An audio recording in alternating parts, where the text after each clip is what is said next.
Social media के Instagram पर एक 52 वर्ष के महिला अपने आप को 25 वर्ष के बताती थी और फिल्टर के माध्यम से कोई भी उसे नहीं कह सकता था कि यह महिला का उम्र 25 वर्ष से ज़्यादा है। कई तरह के फिल्टर लगा के अपने आप का खूबसूरती वह इंस्टाग्राम पे दिखाया करती थी और कई लड़के जब इसका इंस्टाग्राम पे इसका रील को देखते तो काफ़ी लड़के फिदा हो जाते थे। लेकिन एक लड़का ऐसा होता है जो इस पे अपना दिल निछावर कर देता है और इससे प्यार करने लगता है। 1.5 साल तक दोनों का बात फ़ोन पे चलता है, लेकिन 1.5 साल के बाद दोनों मिलने का फैसला करते हैं। एक रेस्टोरेंट में मिलते हैं।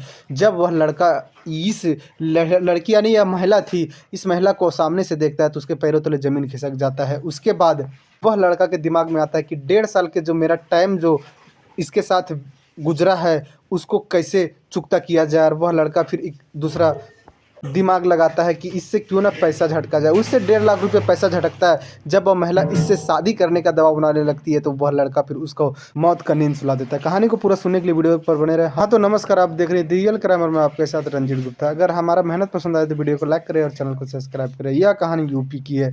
यूपी में एक महिला जिसका उम्र 52 वर्ष होता है, रानी होता है। रानी 4 बच्चों की माँ होती है, लेकिन घर में खाली रहने की वजह से वह सोशल मीडिया के सहारा लेती है, इंस्टाग्राम चालू करती है और उसमें अपना आईडी लगाती है और फिल्टर के माध्यम से रील बनाना चालू करती है। अपने आप को इस तरह से वह बदल देती है कि जो भी इंस्टाग्राम पे इस महिला को देखते थे उनको इस महिला से प्यार हो जाता था।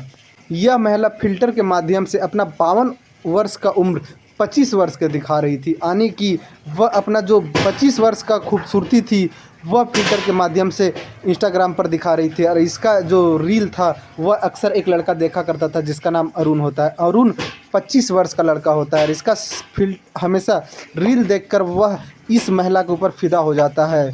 पहले तो इंस्टाग्राम पे कमेंट करते हैं, उसके बाद दोनों नंबर एक्सचेंज करते हैं और दोनों बात करने लगते हैं। करीबन 1.5 साल तक दोनों बात करते हैं, लेकिन बोलते हैं अब दोनों लोग बोलने लगते हैं कि अब फ़ोन से कब तक बात करेंगे, क्यों ना एक बार आमने सामने मिला जाए।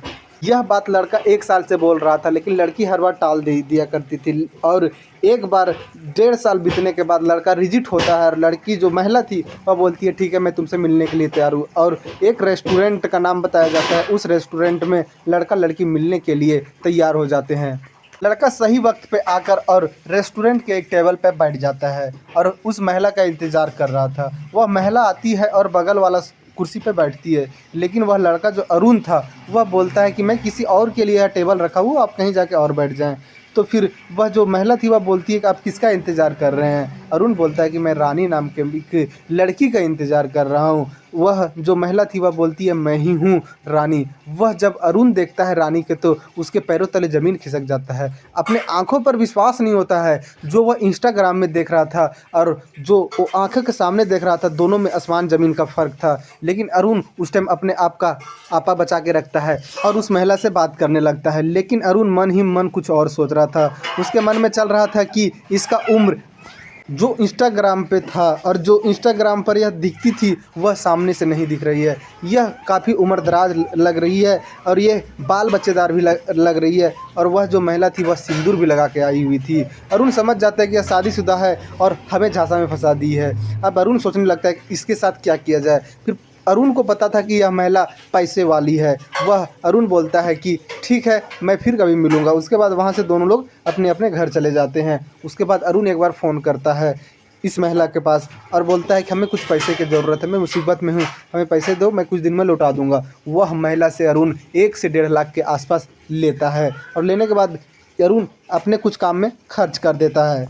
लेकिन इन दोनों में फ़ोन के माध्यम से बात हो ही रहा था और अरुण इससे हर वक्त कुछ न कुछ काम पर पैसा मांग लिया करता। और यह महिला को अरुण इतना ज़्यादा जच गया था कि अरुण इसके दिलो जाँ पे छा गई थी। यह अपना उम्र नहीं देख रही थी, अपने बच्चों को नहीं देख रही थी, बस अरुण को देख रही थी और अपना ये बुढ़ापा वाला प्यार देख रही थी। जब यह महिला रानी को लगता है कि हमारे साथ अरुण कहीं धोखा ना करे तो महिला अरुण के पास फ़ोन करती है और शादी करने का जिद करने लगती है। अरुण को फिर से झटका लगता है कि अब इस महिला से शादी मैं करूं तो करूं कैसे। फिर अरुण को जब जब फ़ोन करती वह महिला तब तब शादी के लिए रिजेक्ट होती। अरुण को काफ़ी ज़्यादा तंग आने लगा था कि इस महिला से कैसे पीछा छुड़ाया जाए, इस महिला से कैसे दूर जाया जाए। अरुण फैनर सोच लेता है कि यह महिला के साथ क्या करना है। उसके बाद एक दिन इस महिला को अरुण मिलने के बहाने फिर से बुलाता है और मिलने के लिए वह आती है तो दुपट्टे पहन के आती है और सलवार सूट में आती है। रानी बैठी हुई थी, पीछे से आता है अरुण और उसी के दुपट्टा से रानी का गला घोंट कर मार देता है और वहाँ से उसका सिम निकाल कर भाग जाता है। और फिर जब वहाँ कुछ ग्रामीणों आस-पास में गुजर रहे थे तो देखते हैं एक महिला की लाश। उसके बाद पुलिस को खबर करते हैं, पुलिस आती है, उस बॉडी को कब्जे में लेती है और वहाँ एक मोबाइल था, उस मोबाइल को लेती है, लेकिन उसमें सिम नहीं होता है। फिर पुलिस इस महिला के बारे में पता करने लगती है कि यह महिला कहाँ की है और पुलिस फिर हर एक थाना में पता करने लगती है कोई गुमशुदगी का रिपोर्ट है क्या। बगल के एक थाना में एक महिला की गुमशुदगी का रिपोर्ट था। इस पुलिस स्टेशन के पुलिस बोलती है कि यहाँ एक महिला के लाश मिला हुआ है। तुरंत ही वहाँ के पुलिस स्टेशन के पुलिस उस परिवार वालों को इन्फॉर्म करती है कि वहाँ के स्टेशन में एक लाश है और वहाँ के स्टेशन जाने के बाद उस परिवार वालों को मोर्चरी भेज दिया जाता है, इसलिए कि यह जो महिला की लाश था उसको पोस्टमार्टम के लिए भेज दिया गया था और पोस्टमार्टम रिपोर्ट में आया था कि महिला को गला दबाकर मारा गया है। इस परिवार वालों जब वह महिला की लाश को जाकर देखते हैं तो स्वीकार कर लेते हैं कि यह हमारे ही घर का महिला है, इसका नाम रानी है। फिर पुलिस उसका नंबर लेती है और उसका कॉल डिटेल खंगालती है तो पता चलता है कि एक लड़का अरुण नाम के इसकी इस महिला के नंबर पर कई बार बात किया करता था। लास्ट कॉल उसी के था। फिर अरुण के तलाश में जुट जाती है पुलिस और अरुण को भी उठा लेती है और अरुण से जब पूछताछ करती है पुलिस तो अरुण बताता है कि हाँ, हम ही इस महिला का कत्ल किए हैं। उसके बाद पुलिस पूछती है कि कारण क्या था।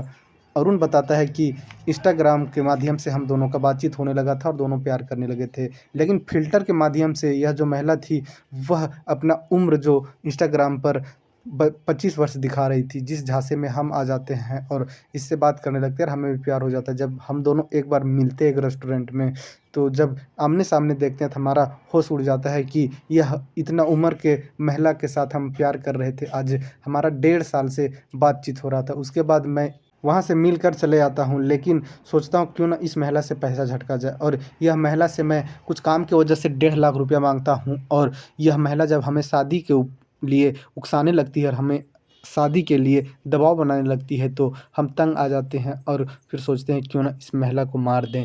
उसके बाद इस महिला को मिलने के लिए बुलाते हैं और इसी का दुपट्टा से इसी का गला दबाकर मार देते हैं। पुलिस इस अरुण के ऊपर चार्जशीट तैयार करती है और यह मामला कोर्ट भेज देती है। कोर्ट अरुण को क्या सज़ा देती है, लेकिन यह महिला भी दुनिया छोड़कर चली गई। इनके 4 बच्चे जो कि अनाथ हो गए हैं और एक पति। लेकिन सोशल मीडिया ने आज एक महिला का जान ले लिया और 4 बच्चे को अनाथ कर दिया। अगर सोशल मीडिया पर इतना ज़्यादा दिखावा नहीं होता तो यह महिला बच जाती और इनके बच्चे अनाथ होने से बच जाते। इस कहानी में इतना ही। जय हिंद, जय भारत।